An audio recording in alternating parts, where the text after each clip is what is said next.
10th science part 1 मध्ये आज आपण हीट हा चॅप्टर स्टार्ट करणार आहोत. 5th number chapter is heat.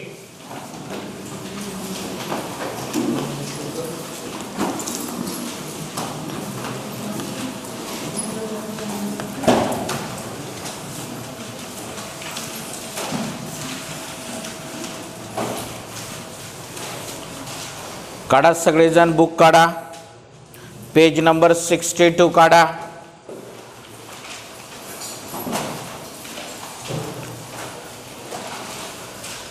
काढलात. सुरुवातीलाच दोन प्रश्न आहेत. कॅन यू रिकॉल म्हणून एक क्वेश्चन आहे बघा. त्याच्यातला पहिला क्वेश्चन काय आहे बघा बरं. What is the difference between heat and energy? Sorry, heat and temperature. या दोन वर्ड मध्ये काय फरक काय सांगायचं आपल्याला.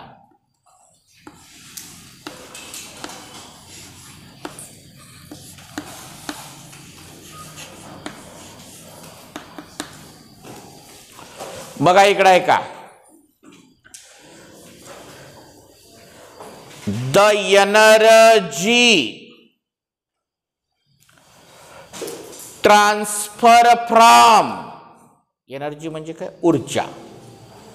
Energy transfer from one body to another body. One body to due to कशामुळं. Difference in their temperature. कशामुळं. Difference in their temperature. Temperature मध्ये डिफरन्स असल्यामुळं एनर्जी एका बॉडीकडून दुसऱ्या बॉडीकडे ट्रान्सफर होते. पातेल्यामध्ये काहीतरी गरम भाजी वगैरे चालू आहे समजा आणि झालंय सगळं. आपल्याला त्याच्यावर झाकण ठेवायचं आहे. आपण आपल्या रॅक मधलं झाकण काढलं सहज हातात घेतो कोणी आणि त्याच्यावर ठेवलो. थोड्या वेळानं ते झाकण परत हातात घेऊ शकता का तुम्ही. नाही, कारण ते गरम होते, हॉट होते. कशामुळे झालं तसं. Energy transfer from one body to another body. म्हणजे त्या पातेल्यामधली एनर्जी त्या झाकणाला गेली. पातेल्यामधली एनर्जी कुणाला मिळाली. झाकणाला. Due to difference in their temperature. कशामुळे होते. टेम्परेचर. म्हणजे एक जण गरम आहे एक जण थंड आहे तरच ट्रान्सफर होतं, नाही तर होत नाही. एनर्जी कधी ट्रान्सफर होत असते. आता समजा तुम्ही एका ठिकाणी भट्टी आहे काहीतरी जाऊन थांबलात जवळ. तुमच्या बॉडीचं टेम्परेचर किती असते. किती असते. 37. त्या भट्टीचं टेम्परेचर समजा 100 पेक्षा जास्त आहे किंवा काहीतरी आग आहे समजा. तुम्ही त्याच्या जवळ जाऊन थांबलात की तुम्हाला ऊब लागते. मग ते तुम्ही ह्या बाजूला थांबलात समजा. इकडल्या बाजूला ऊब लागते. हा हात गरम होता येईल का नाही. बरोबर आहे. कशामुळे झाला गरम. एनर्जी ट्रान्सफर झाली. कशामुळे ट्रान्सफर झाली. High temperature to low temperature. Energy कशी ट्रान्सफर होत असते कधी पण. High temperature to low temperature. आलं का लक्षात. आणि हे कधी दोघांमध्ये फरक असेल तर टेम्परेचरमध्ये. पत्र्याचं घर आहे. आपण त्या घरात राहतो. दुपारच्याला सूर्य वर आलेला आहे. सकाळी ते पत्रे थंड असतील का नाही. जसजसा सूर्य वर आला की ते पत्रे गरम होतात. पत्रे गरम झाल्यामुळं घर बी गरम होतंय. घरामध्ये गरम झाल्यामुळं घरातली प्रत्येक वस्तू गरम होते. आपण सुद्धा त्याचं आपल्याला म्हणजे उकडलाले म्हणतो आपण. गरमी उलल्या म्हणतो. म्हणजे हीट कशी ट्रान्सफर झाली. कुठून झाली सांगा. सनराईज म्हणजे सनसेट पासून सूर्यापासून पत्र्याला मिळाली. पत्र्यापासून आपल्याला मिळाली. म्हणजे ही एनर्जी ट्रान्सफर होत असते. आणि एनर्जी ट्रान्सफर होण्याचं तत्व काय सांगा बरं. Energy transfer from one body to another body due to difference in their temperature असं लिहायचं आहे, परंतु तुम्हाला मी थोडक्यात सांगतो. The energy transfer from hot body to cold body. कधी बी एनर्जी कुठून ट्रान्सफर होत असते, हॉट टू कोल्ड. असं झालं का कधी त्या पातेल्या गरम आहे आणि झाकण थंड आहे, झाकण वर ठेवल्यामुळं पातेलं थंड होते का कधी, होते का कधी नाही. पातेलं गरम असल्यावर झाकण गरम होत आहे, पण ते झाकण थंड आहे म्हणून पातेलं थंड झालं असं म्हणू शकता का आपण कधी नाही. त्याचं कारण काय म्हणलं तर एनर्जी ट्रान्सफरचं एक तत्व आहे. कसं, high temperature to low temperature, आणि याला का म्हणतात हीट. आता डेफिनेशन सांगतो बघा काय. The energy transfer from one body to another body due to difference in their temperature, त्यांच्या तापमानात असलेल्या फरकामुळं. बरोबर आहे. Due to difference in their temperature is known as heat. काय सांगा हीटची definition. The energy transfer from one body to another body, कधी पण due to difference in their temperature. म्हणजे एक वस्तू गरम पाहिजे, एक वस्तू थंड पाहिजे, तरच एनर्जी ट्रान्सफर होते, नाही तर होत नाही. समजा इकडं ऐका नीट आता. 1 लिटर पाणी टेम्परेचर आहे 100 डिग्री सेल्सिअस. पाणी उकळतं पाणी म्हणजे किती असते, 100 डिग्री सेल्सिअस. एक तांब्याभर 1 लिटर पाणी कसलं आहे, उकळतं पाणी आहे, म्हणजे त्याचं टेम्परेचर किती आहे, 100 डिग्री सेल्सिअस. दुसऱ्या बी तांब्याभर पाणी 100 डिग्री सेल्सिअसच आहे. किती आहे, दोन्ही मी एका भांड्यात मिक्स केलं तर त्या पाण्याचं टेम्परेचर किती होईल, ह्याचं 100 आणि त्याचं 100, 200 होते, 100च राहतंय. त्या ठिकाणी हीट ट्रान्सफर झाली का, झाली नाही.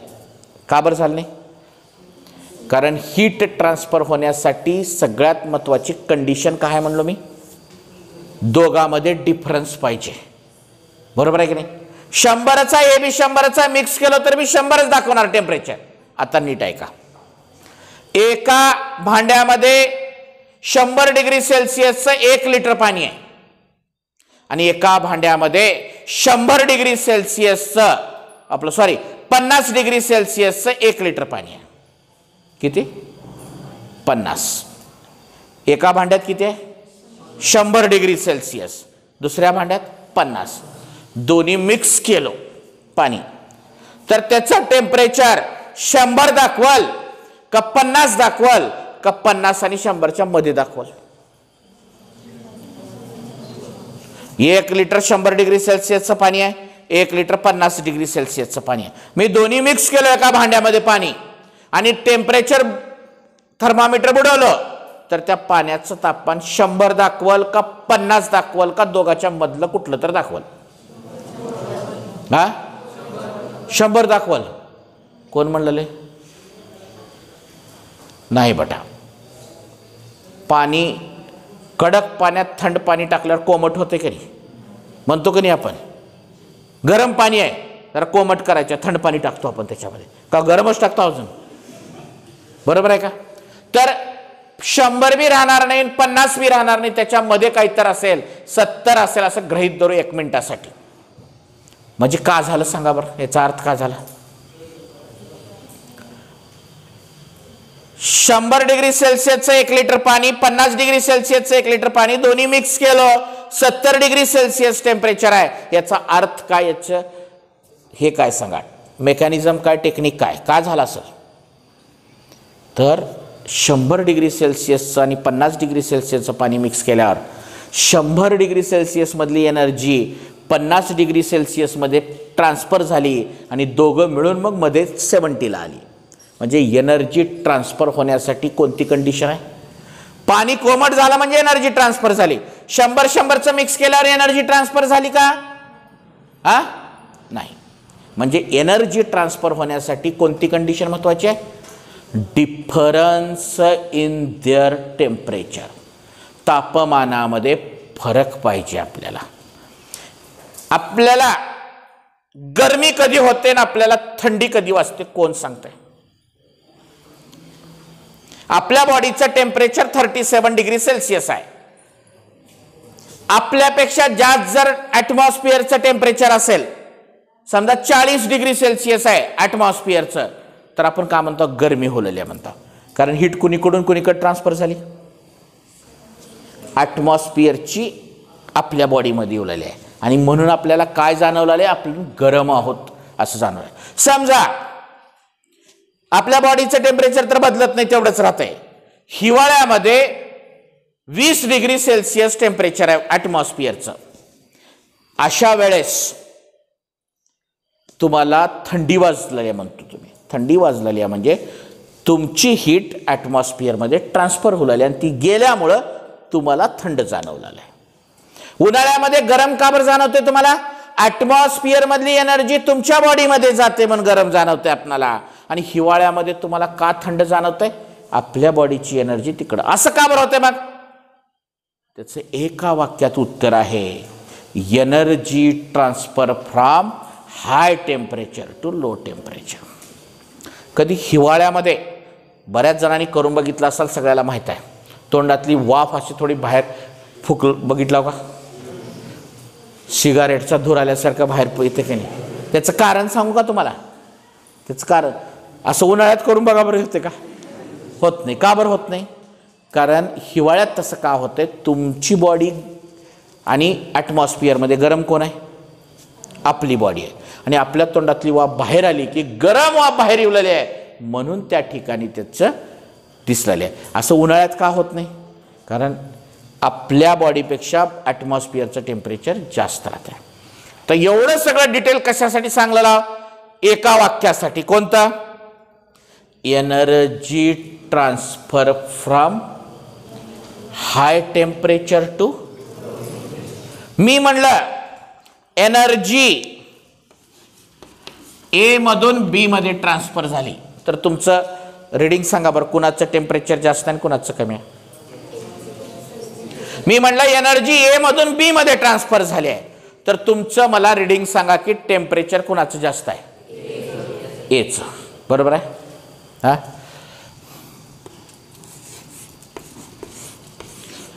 एनर्जी क्यू मधून पी मध्ये ट्रान्सफर झाली याचा अर्थ सांगा मला. हा, क्यूचं टेम्परेचर पी पेक्षा जास्त आहे.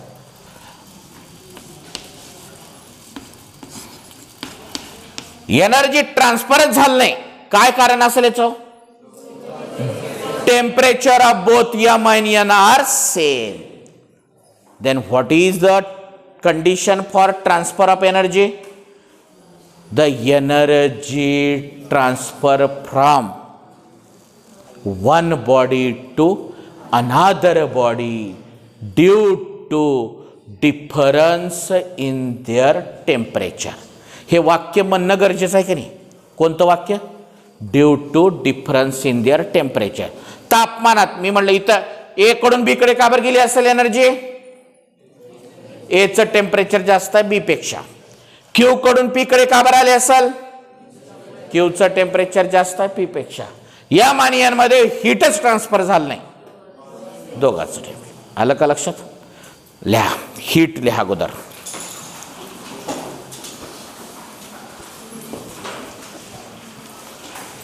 The flow of energy.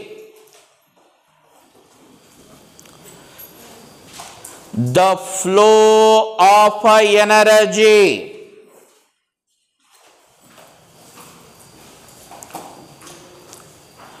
transfer from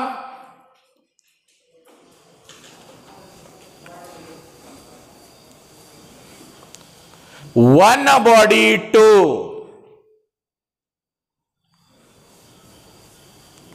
another body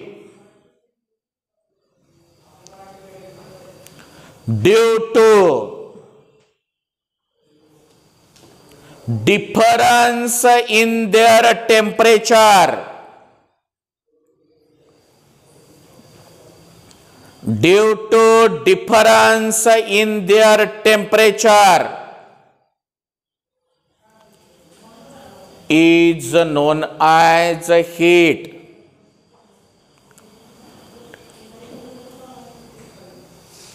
बरोबर. आता टेम्परेचर कुणाला म्हणायचं बघा.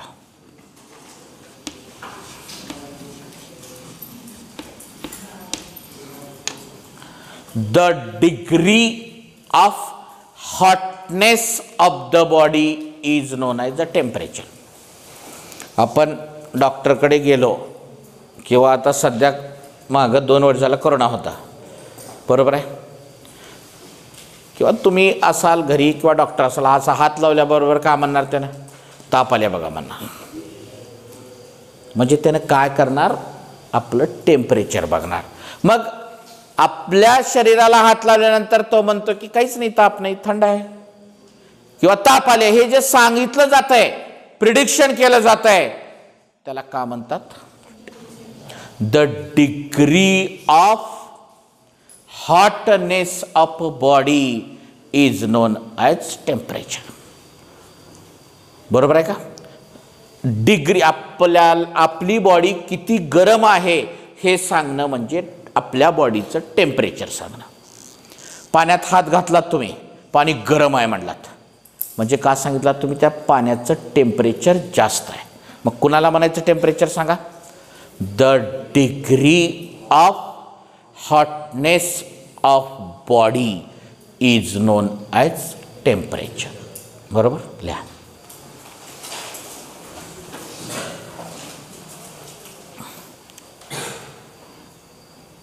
द डिग्री ऑफ, हेडिंग टाकलं का temperature?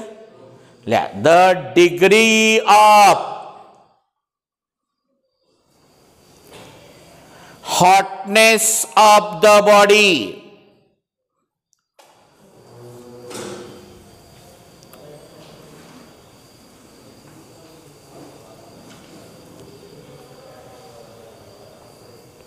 is called temperature.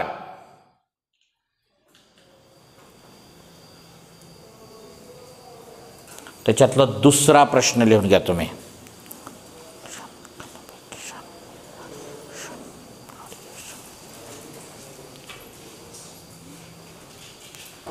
What are the different ways of heat transfer? Heat ट्रान्सफरचे किती प्रकार आहेत त्याच्याबद्दल डिटेल बघायच्या पुढे फक्त आता आपणाला लिहायचं आहे त्याचे किती प्रकार आहेत आणि कोणते. इकडे आहे का? What are the types, different types of heat transfer?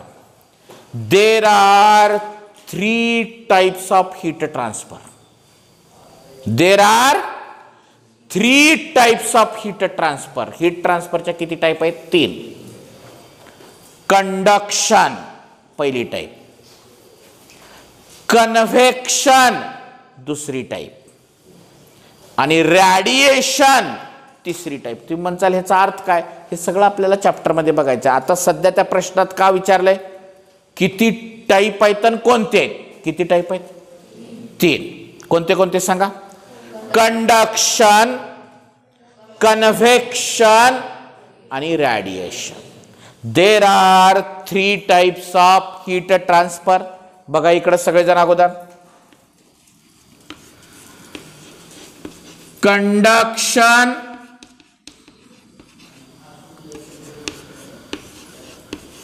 Convection,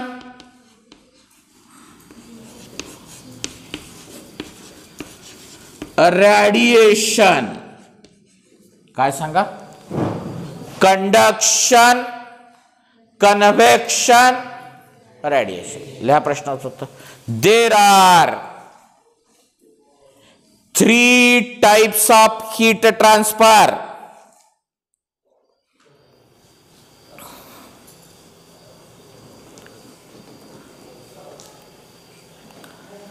लिहा बोर्डावर, स्पेलिंग पण लिहिलेले व्यवस्थित correct. Conduction, CONDUCTION.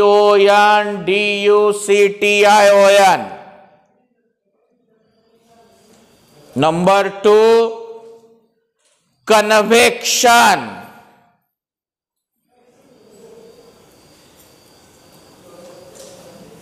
Number 3 radiation. समजते का सगळ्याला? हा, तर आज हे 2 प्रश्न बघितलेले आहेत आपण. अजून पुढचा भाग आहे, स्टार्ट केलेला आहे आपण, आता उद्याच्या पिरियडमध्ये बघूयात.